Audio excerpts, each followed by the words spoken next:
I want you to imagine a plumber. If it helps, you can close your eyes. Now what do you see? Maybe an older man with a beard, hands covered in grease with half his ass out. Well, my name is Erla Bjarnadóttir. I'm 21 years old, and I'm a certified plumber. And let me guess, you weren't thinking about a 5'2" woman wearing high heels. And that's exactly why I'm here. When I was 15, I started working with my father on a vacuum truck. We cleaned out septic tanks, cleared blockages, emptied drains, and all the messy stuff. And honestly, I loved it. The mess, the chaos, it felt real. Sure, the truck smelled like shit. My pants were too big, and I probably looked ridiculous standing there holding this huge hose that sucked out all the gunk. But I felt like I was doing something real, something that mattered, and I loved every day. But then the comments came. People would say things, sometimes straight to my face, and sometimes just little side remarks. You know, like, that's not really a job for a girl. Women aren't as strong as men, and women can never do a man's job. Or just giving me those looks, like I didn't belong there. And there were just a few moments where I felt seen and welcomed, and those moments meant a lot to me.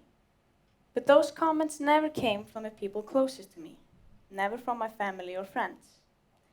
My dad always stood by my back whenever I came to him upset or doubting myself. He found a way to lift me back up, and he still does to this day when I need him. And one of the things I treasure the most is getting to work alongside him. And it's not just him. My whole family have always been my biggest supporters. My sister and her wife have listened to all my complaining after long days, letting me vent and then find a way to comfort me and cheer me up. My mother always told me, you can do anything you set your mind to. And I've carried that with me ever since, reminding myself of it when things get tough. That love and encouragement is part of what gave me the strength to keep going. Because I was only 15, that kind of stuff sticks with you. It hit little Erla pretty hard. But instead of walking away from it, it made me want it even more. I wanted to prove those people wrong.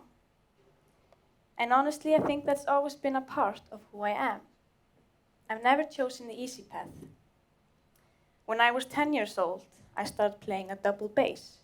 You know, that huge instrument that looks like it could crush a 4-foot tall girl like me if I leaned the wrong way. In school, I played handball. I was always the smallest one on the team. So what did I choose? I chose to be the goalkeeper. To literally stand there and let the ball hit me. And now, I'm a plumber. So what I've learned is this. The size of the challenge doesn't matter. What matters is the size of your determination. I graduated from the technical college in May, and I'm proud to say I'm following in my father's footsteps. But unlike him, I often have to explain. Yes, I really am the plumber. Yes, I know how to fix that. And no, I'm not the assistant. When I graduated, I received an award for outstanding achievement in plumbing. And honestly, I thought I was going to pass out on stage. After that, I was invited to do an interview, a podcast, and I even made it into the news, which I thought would never happen to me. But then I also thought I'd never give a TED talk. But life has a funny way of proving us wrong. I got so many kind and encouraging comments. It was overwhelming in the best way. Sure, there were a few negative ones too, but they completely faded into the background compared to all the love and support. And in that moment, I thought to myself, this is really happening. People are telling me to keep going, telling me I'm a role model. And that's exactly what I had hoped for. To be a role model for other young girls who might want to try this path, but aren't sure if they belong. Well, they do. And here's the truth. The pipe doesn't care what gender we are. The pipe doesn't care if the hands fixing it have nail polish. And the wrench doesn't ask us if we're strong enough to hold it.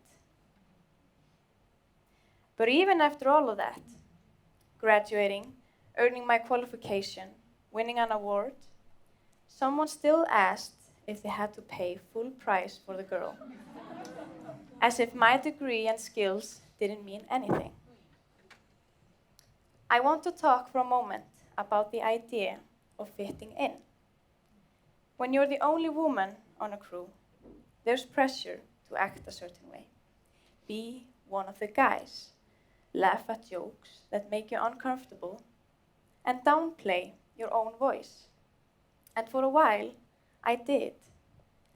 I thought maybe if I wore less makeup or kept quiet when something bothered me, I'd blend in better. But here's the thing.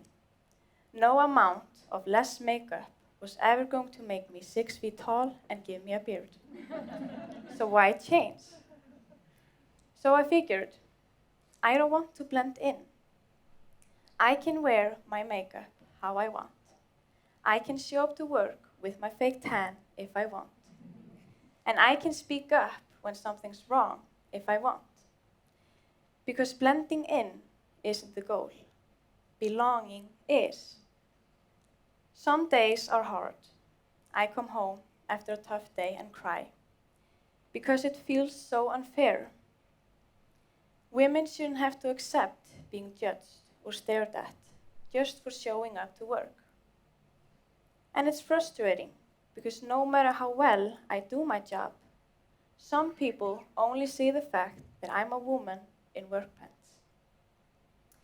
But there are also many good days, days where I feel proud, confident, and excited about what I do. And then there are the truly shitty days. And I don't just mean unlucky or stressful. I mean literally walking in human waste. But even on days like that, I wouldn't trade it. Because there's something satisfying about knowing the fact that I can handle the hard, the good, and even the shitty, and still come back the next day ready to do it again. When I received recognition for my work during my studies, I didn't feel like it was just for me. It was for every girl who was told, "You won't last in that job. That's too heavy for a woman. That's not really a career for a woman." And it was for every girl who was made to feel that she didn't belong on the site or in the crew. But there's power in getting your hands dirty. There's dignity in building infrastructure. And there's pride in proving that success doesn't wear just one face. So to the girls listening to this, the ones who are curious but unsure or afraid, I see you. You're allowed to take up space. You're allowed to walk onto the site with confidence. And you're allowed to make mistakes, to learn, to grow. And yes, there will be people who stare. There will be people who judge. There will be people who question if you belong. And sometimes it might feel like you're standing alone. But let me tell you something. You're never truly alone. Every time a girl steps forward, curious, brave, willing to try, she makes it easier for the next one, and the next one, and the next one after that. So take your space, follow that dream, and remember that every time you choose to show up, every time you dare to try, every time you claim your place, you're helping to change the future for yourself, for other girls, and for everyone that comes after you. The future is being built literally every single day. Pipes laid, walls fitted, systems installed, foundations poured. And women, we deserve to be a part of that future.